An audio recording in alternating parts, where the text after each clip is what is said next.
This chapter provides an in-depth explanation of the various sectors of economic activities, how they are categorized, and their importance in economic development. Here's a detailed summary. Sectors of economic activities.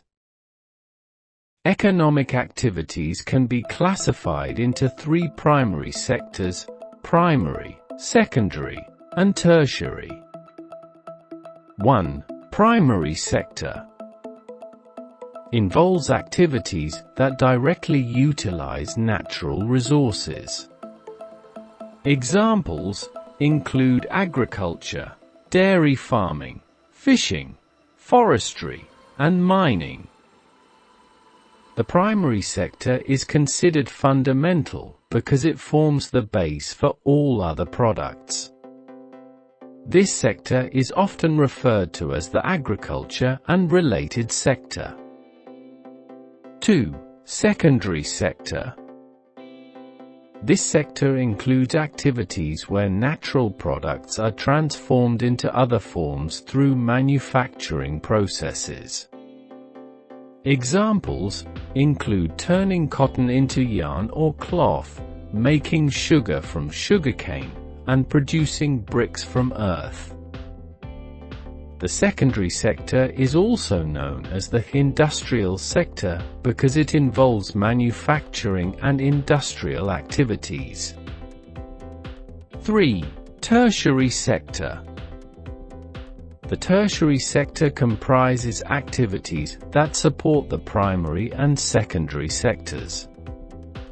These include services like transportation, communication, banking, and trade, which do not produce goods but are essential for the production process.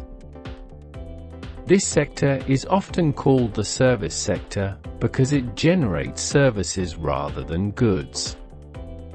It also includes essential services like education, healthcare, and administration. Comparison of the three sectors. The primary, secondary, and tertiary sectors collectively produce a vast array of goods and services, employing large numbers of people. To measure the total production in each sector, economists calculate the value of goods and services rather than counting them individually. Only the value of final goods and services is counted to avoid double counting intermediate goods. Gross domestic product, GDP. The GDP of a country is the total value of all final goods and services produced within that country during a particular year. It represents the size of the economy. In India, the central government ministry, with help from various state departments, collects data on the volume of goods and services and their prices to estimate GDP. Historical changes in the sectors. Initially, in most developed countries, the primary sector was the most significant in terms of economic activity. Over time, as agricultural methods improved, fewer people were needed in farming, leading to a shift towards the secondary sector, where manufacturing became more important. In recent history, particularly in the last 100 years, there has been a shift from the secondary to the tertiary sector in developed countries, making the service sector the most important. Sectorial changes in India.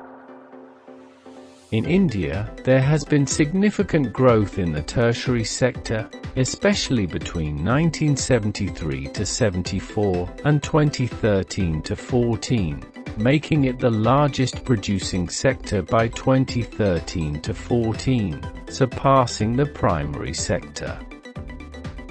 The chapter discusses the reasons for the growing importance of the tertiary sector in India, such as the increasing need for basic services, the development of agriculture and industry, rising income levels, and the emergence of new services like IT-based services.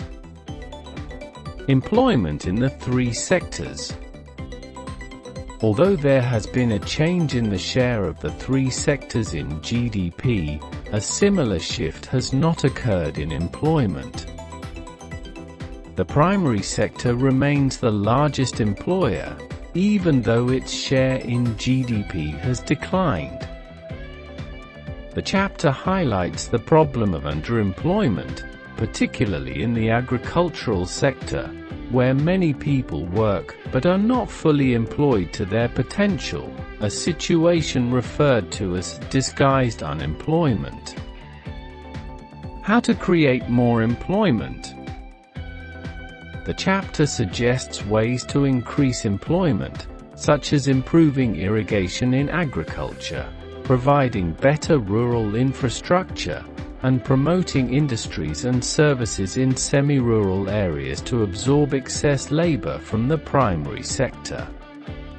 Overall, the chapter provides a comprehensive overview of the economic sectors, their evolution, and the challenges and opportunities related to employment and production in each sector, particularly in the context of India's economic development.